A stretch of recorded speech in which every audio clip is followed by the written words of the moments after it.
I was in high school when I decided that I would read the Bible cover to cover, which I'm sure is not a surprising thing to hear a minister say, but trust me, it wasn't all that noble. There were no video games, there were no computers, there was no internet, and our TV only got 2 channels. So reading the Bible was like, that was something exciting to do in Glasgow, Kentucky in 1972. I know I've told you all that the zip code in my hometown literally was E-I-E-I-O. It was the primary difference between Glasgow, Kentucky and a cup of yogurt is a cup of yogurt has an active living culture. I know you can feel me. Some of you can feel me, can't you? So I'm a kid, I'm reading the Bible every day. The dull parts took longer than others. Most of it had no apparent application to my life, so it was a whole lot like pouring water on a rock. But it so happened in 1973, I was a newly licensed driver. My siblings were already gone off to college or whatever they were doing, and my parents decided that I was old enough to stay at home alone while they went on vacation. So I got to have the whole house to myself for the first time. That week happened to fall when I was about to finish reading the Bible. So in a quiet, dark, rural Kentucky home, I opened the book of Revelation and scared myself into almost becoming a 16-year-old bedwetter. It was horrifying. As cavalier as I might be about it now, in those days the Bible had been handed to me as the Word of God. If not inerrant, I went to a fairly liberal church for rural Kentucky, but if not inerrant, it came with the implication that it was at least more accurate than the local phone book, and that you would run some risk of getting on God's bad side if you implied that there was something in it that was wrong. Now, a lot of it didn't make sense to me. Most of it seemed like history. A lot of it was completely irrelevant, kings and whatever. But the last book of the Bible was purported to be telling the future. And it wasn't a good future. It was pretty bleak for all but a very few folks. It was obviously highly symbolic, and it repeated itself endlessly in cycles of horrors. But what was clear was that these 4 horsemen of the apocalypse represented horrible ways in which almost everyone in the world would suffer death through disease, through conquest, through starvation, or through foreign occupation. And I read this at a time when we were still doing those civil defense drills. Remember those? When they showed you the black and white films about how to deliver a baby in the basement and how to live for years without ever going outside while the radiation from the nuclear war subsided. The Watergate hearings were on TV. We were still fighting in Vietnam. At least a part of my lizard brain was willing to fall simultaneously both into fear and the thrill of believing that God would soon enter human history in a violent, bloody, and decisive way. And it seemed real enough to me and a lot of other people. Remember, Late Great Planet Earth came out about that time. There were a lot of folks that were buying into this kind of end-of-the-world scenario.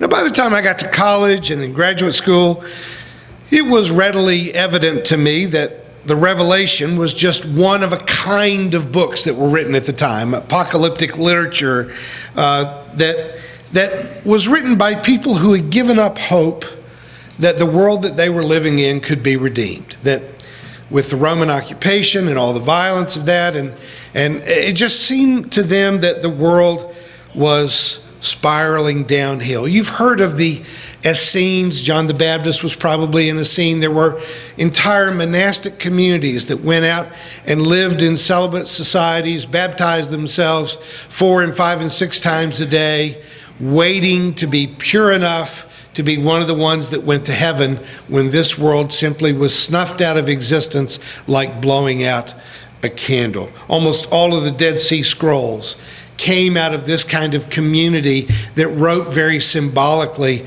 about the dire end of the world. The thing about apocalyptic literature, it looks horrible unless you're at a point where you're sort of at the tip of the spear, and a cataclysmic end of the world sounds like a good thing. And this apocalyptic literature always had the added dimension that not only are all these people going to get killed and a few of us are going to get to go live in a new world, whether it's a new planet or a heaven, but it also has the added feature that there's this lake of fire where all the Romans and all the rival nations will, you're going to kill them once, then you're going to burn them forever.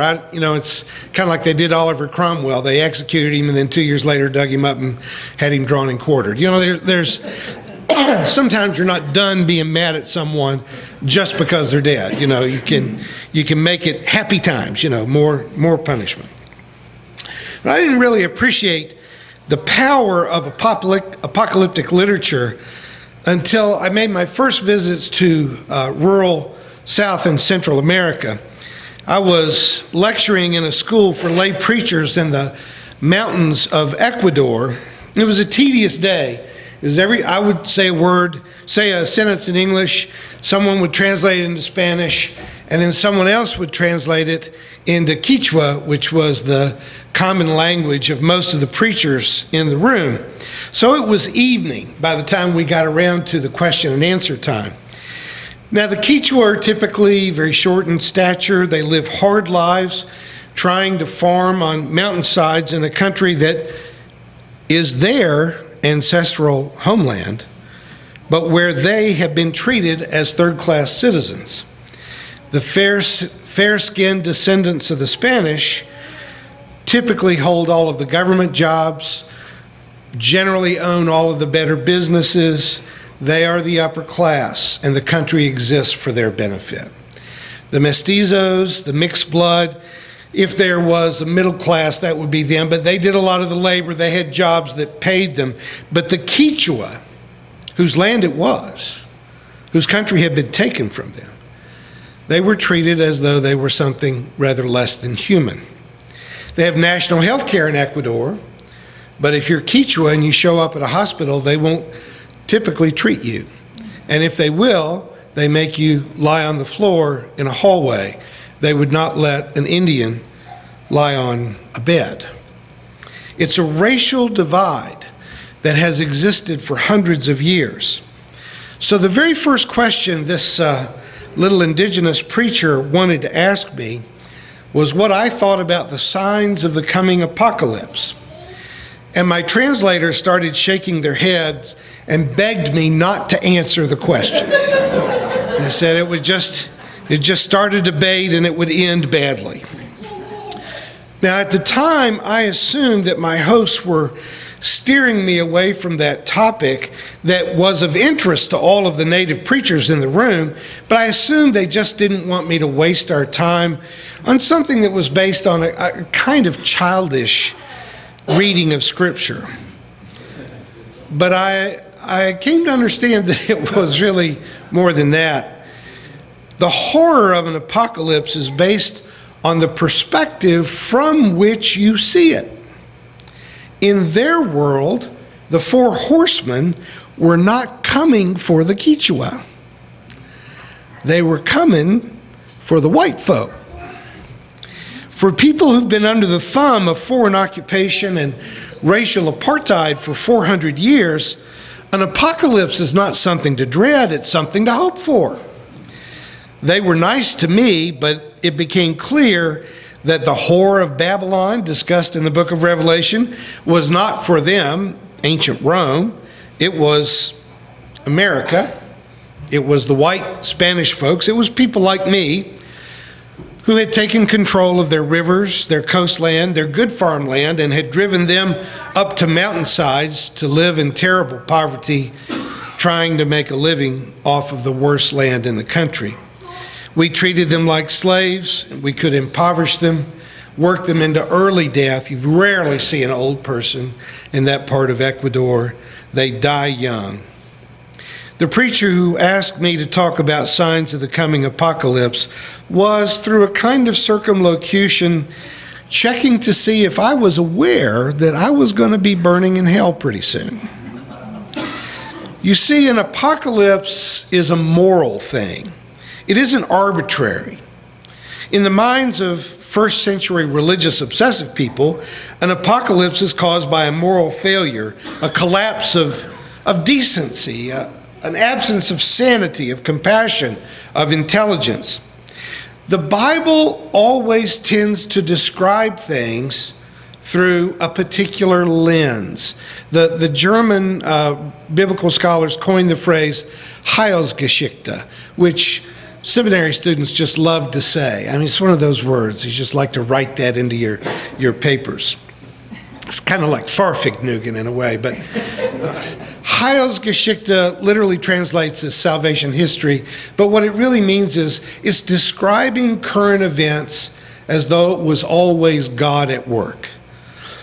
An apocalypse is actually caused by our moral failure, but they wrote about it in these symbolic ways as if it was the hand of God acting through these things. Now, we progressives, our theology does not require that we describe human events as if they were all being carried out through the invisible hand of God making things happen. We know that an apocalypse is a catastrophe caused by the moral failing of a society. You think about this current crisis we're facing on our southern border. We have hundreds, I think now over 2,000 young children taken from their parents and put into detention in what is essentially dog kennels. This is not a crisis, however, like most of the crises that we are used to hearing about in the news. This wasn't caused by a hurricane. This wasn't an earthquake. This wasn't a wildfire in California. This wasn't a volcano in Hawaii. This is a crisis caused by the moral failure of our government. It is a policy gone mad.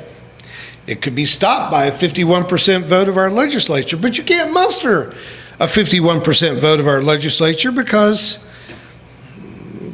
there are political and financial considerations that make caging children make sense.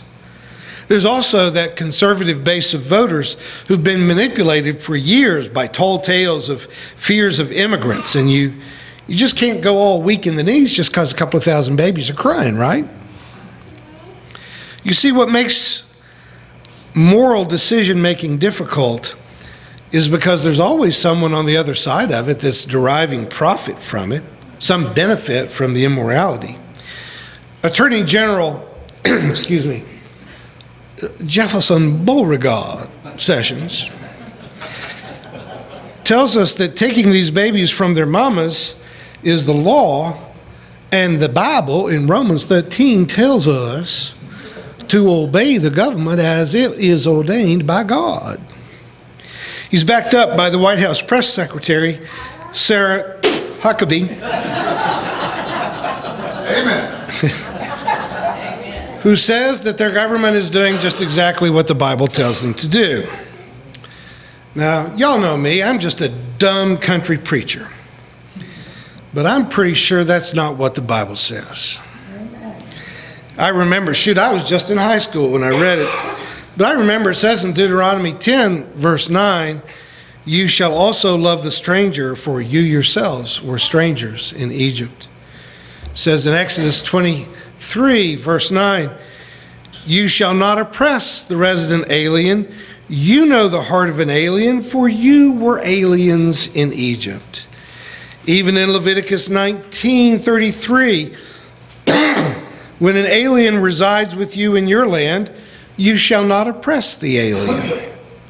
The alien who resides with you shall be to you as a citizen among you. You shall love the alien as yourself, for you were aliens in the land of Egypt, and I am the Lord your God." I would even quote Matthew 19, where Jesus says, "Suffer the little children to come unto me. But that would be a little bit heavy-handed, wouldn't it, Mr. Sessions? And you don't really want me to open up a whole can of Jesus whoop-ass on you right now. Sessions and Huckabee, you don't fool me. I'm a Southern Christian. I've been wiping your kind of religious hypocrisy off the soles of my boots since I was a little boy. Sessions and Trump could stop this immediately, but instead there are now 50 children being taken from their parents every day. There'll be 2 while we're sitting here in this service, taken from their parents. Paul Ryan, Mitch McConnell, they could organize the Congress and the Senate to stop this in the matter of a week, but we already know they just really don't give a damn about that sort of thing. This is a crisis of our own creation, and we partner with them in creating it whenever we decide that we're just not going to care or not get involved. We could stop at any time we decided to do what is right, rather than what is profitable or expedient. Now, I'm going to tell you something true. It's not going to feel good. But God does not intervene in human history. I'm willing for you to prove me wrong. You just have to show me one time. I know not many ministers would tell you the truth about this fact, but God does not intervene in human history. The Bible was written as though God did. That's the Heilsgeschichte. You can say that in polite conversation somewhere and just show people how smart you are too. But that isn't how the world works. You already know in your heart of hearts that the universe itself is capricious. It is chaotic. It is morally neutral. It is unpredictable. It is true what the saints have said for 1,000 years. God has no hands but your hands. God has no feet but your feet. No eyes, no ears but yours. If this moral apocalypse is to be stopped, it's not going to be because God intervenes in human history. It's going to be because you do the work of God and you intervene in human history. Folks, I want to get real honest about this partisan divide in our nation and in the world. Just talk about a blue wave coming and all of this sense of the great division between Republicans and Democrats and red states and blue states. Folks, it isn't the Conservative or Labor Party in England. It isn't even the Shia or the Sunni in the Middle East. The only real struggle is between the haves and the have-nots. No matter what you call it, no matter how you paint it, the real struggle is between the haves and the have-nots.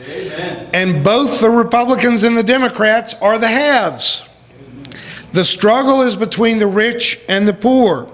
The haves inevitably control the government, they control the police, they control the military, and the have-nots are trying to figure out how to feed their kids and to stay out of a detention center. As our country has transitioned away from democracy towards oligarchy, there are a handful of very wealthy families who are pulling the strings of government, largely through political donations. And it's a good investment for them. I mean, it's the system. You can't really blame them for doing it because it works. It's not a secret why they do it. For example, the casino magnate Sheldon Adelson is estimated to be worth $33 billion. So in the last few years, he's donated a couple $100 million to Republican candidates. If you've got $33 billion and you donate $200 million, you're not going through the Sunday paper clipping pizza coupons, okay? That $200 million doesn't affect him at all. But rich people rarely give money away for no reason. It's not a donation. It's a transaction. It's a business investment.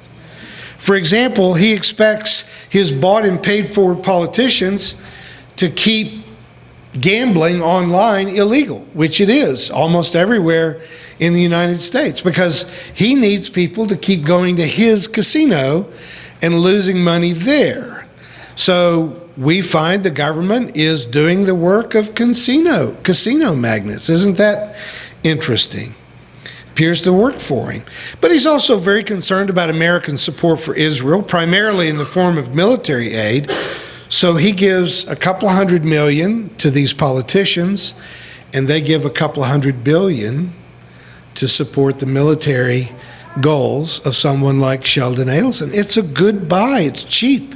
His $200 million in donations takes a lot of your tax money that you're pouring into the government to go to work for him. Even in something as simple as moving the American embassy from Tel Aviv to Jerusalem, that was for Sheldon Adelson. He was there. Trump wasn't there. Sheldon Adelson was in Jerusalem crowing about how he'd gotten that done. And folks, I don't want to keep you here all day, but just to say the words, the Koch brothers, that brings up the whole oligarchy-driven apocalypse of its own. Again, an apocalypse looks different depending upon where you're standing when you are looking at it. And this is an aristocratic family. Well, that was a little quick, wasn't it? They donate to support the arts in New York City. They give to hospitals and medical research. And among oligarchs, they maintain a good reputation. However, their money largely comes from the fossil fuel industry. They inherited a fortune from their father on the far, my right, your left, who made that money building refineries for this guy you recognize on the other side of the screen. He literally helped build the war machine for the Nazis by making it possible for them to fuel the war. And he brought back a nanny for his 2 infant children, who was a Nazi. She raised the boys until France fell in 1940, and she was so enthusiastic about how Hitler was winning the war that she abandoned the family and went back to Germany to help the Fuhrer to build a Nazi empire. Now, this isn't, I don't mean this to be mudslinging or just political smear tactics. These are frightening facts about the most politically influential people in America today. Charles and David Koch are people who actually blackmailed their oldest brother out of the family business with threats of exposing him for his sexual orientation. They have sought to monetize the earth in a way that allows them to keep making money off of oil and coal while they kill the planet that we live on. They've invested in voter repression. They will send out notices in elections in states to Democrats telling them that the election day is the week after the election day. They invest in fake science. They've tried to control the media and the government to keep climate science from being exposed in a way that would tighten their purse strings. But before I wrap up on my Koch brother rant, let me just give you this example. The Koch brothers picked an aspiring business partner from their hometown in Wichita, Kansas, Mike Pompeo. You can probably tell him from the other one. Mike Pompeo was nobody, a lawyer that wanted to go into business. They made him a business partner and they made him a millionaire. Once they had made him a millionaire, they backed him financially to elect him to Congress in 2010. They even installed a Koch industry lobbyist to run his congressional office. Mike Pompeo was the congressman from Koch industry. He went on to become the director of the CIA and now the State Department, where he can control foreign policy in a way that serves oil and gas interests for the Koch brothers. Now, he's one of the actually intelligent members of the Trump administration, which makes him able to use Trump the way that you would use a hand puppet to run the government in ways that benefit Koch industry. Now, the Koch brothers, Adelson was worth $33 billion. Now, these numbers get kind of jumbled up. The Koch brothers together are worth $80 billion, but in the last year, they've increased that by $12 billion in 1 year of Trump being in office. So their political donations are working out for them, aren't they? It works if you view the future only from the perspective of your own bottom line. They're making profits, but as that modern Native American proverb says, when the last tree is cut down, the last fish eaten, the last stream poisoned, only then the Koch brothers will realize that we can't eat money. But again, an apocalypse is always judged from where you sit when it comes. Before they decided to buy the government through political donations, in 1980, David Koch actually made a run for vice president on the Libertarian ticket. I want to read to you some verbatim of what David Koch's platform said in 1980. This is what he was running to do. We urge the repeal of federal campaign finance laws and the immediate abolition of the despotic Federal Election Commission. We favor the abolition of Medicare and Medicaid programs. We oppose any compulsory insurance or tax-supported plan to provide health services, including those which finance abortion services. We also favor the deregulation of the medical insurance industry. Now, for the sake of time, let me sum up some of the rest. They wanted to end compulsory involvement in Social Security. They wanted to close the Postal Service. They wanted to shut down all corporate taxes and capital gains taxes. And they wanted to make it so that there was no such thing as criminal prosecution of tax evasion. That poor people might pay taxes, but if rich people don't, they can't be prosecuted for it. They wanted to do away with minimum wage laws. They wanted to close public schools, and they wanted to do away with income tax and property tax. They wanted to close down the Environmental Protection Agency, the Department of Energy, the Department of Transportation, the Food and Drug Administration, and even the Federal Aviation Administration. And they wanted all railroads to revert to private ownership and that all usury laws should be revoked. And it will come as no surprise to you that they wanted to end all welfare programs and health care services for children because they say such government programs are paternalistic, demeaning, and inefficient. What I'm saying to you folks is that God will not send the four horsemen of the apocalypse to earth to bring history to an end. God won't do it, but the Koch brothers might. They will bring about an apocalypse of income disparity with the crushing poverty that necessarily follows it. They would spoil the earth, making it uninhabitable, especially for the vulnerable poor, while they gouge the earth, foul the air and water for their own profit. They will transfer all the power they can into the hands of a few, restricting health care and education to the masses so that most people will remain frightened and compliant. Now, this is not titillating religious myth intended to scare children or to empower the church.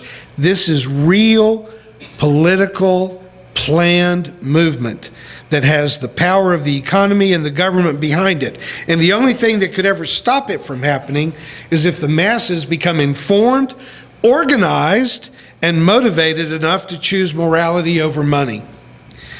I know I'm going to get a lot of mail this week from people accusing me that I'd like to start a class warfare, but let me quote Warren Buffett, who said several years ago, there already is a class warfare, but my class, the wealthy rich, we're winning. We're already winning. And I just think it's time for the rest of us to start fighting back. Amen. Thank you for watching our videos. We are entirely dependent on the donations of our listeners and members. We hope that you find this content to be important enough to help us to keep offering these videos to the public at no charge by becoming a regular contributor. Please click on the donate button on our website at www.spfccc.org. Thank you for your support of progressive religious programming.